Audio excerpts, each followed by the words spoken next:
Hey there, Harvey here. Today we are going to kick off this channel with its first video. I've played Honkai 3rd and Genshin, so of course I'm going to play Hoyo's new game, Honkai Star Rail. This game has been teased since Starfire Tournament 2 years ago when Hoyo put off that double end credit scene as a spoiler together with APHO2 for Honkai Impact at the end of the concert. That was so long ago, I thought Hoyo skipped Star Rail altogether after I saw ZZ's trailer.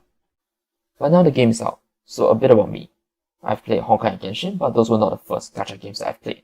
In the past, I've played Brave Frontier, FGO, and Summoners War. I wasn't most hardcore, just playing to enjoy the game and enjoy the story as I can. So here's my impression on Honkai Star Rail so far. Other than knowing some characters, the fact that the game is turn-based, has a speed stat, and that there is no offset slot for equipment, I'm going in almost completely blind, so I'll be exploring and learning the game as I go. The game being turn-based seems to be a deal breaker for some, and I think I kinda get it. There isn't a lot of room where your mechanical skills are at advantage, and it lacks interaction. Secondly, it doesn't feel realistic because in an actual fight, you wouldn't be waiting for your opponent to hit you before you retaliate.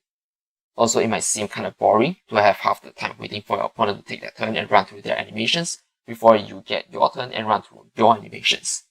I don't speak for all players, I'm just stating the reasons that I can empathize with. If you don't like turn-based games for other reasons, feel free to add on. For me, I'm able to sit through watching Pokemon VGC matches, so I know at least I have some patience watching animations play out. Although watching 30 minutes of autopilot for when I played Annihilation on Up Nights is a definite no after a few runs. On a more optimistic note, having a more controlled combat system like a turn-based one means that there can be potential for some PvP, if it ever gets implemented, that is. Next, let's talk about speed meta. So turn order at least will be determined by speed. If it's anything alike to Summoners War, then it will be an important step for supports and hyper-aggressive teams. But before the game's out, I have no idea of how tight we have to tune speeds to prevent enemies cutting in between combos. So, fingers crossed. Finally, there is the no off-piece set for relics, which are the equipment for this game. Meaning a set requires you to have 4 pieces of the same set and you only have 4 slots to fit them. If you have 5 slots instead, then you have 1 degree of freedom where you get to use your best 4 pieces and the last piece can be in any slot with high stats but not from the set.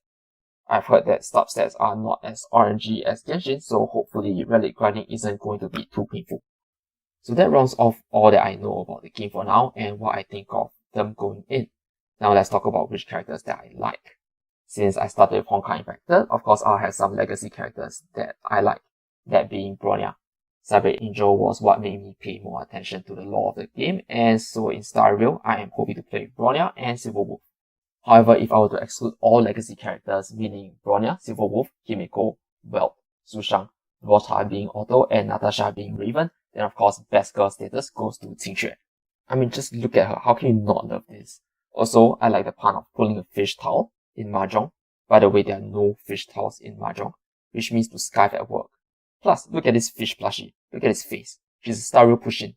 So that about wraps it up. Thank you for watching my first video, and I look forward to seeing you in the next one.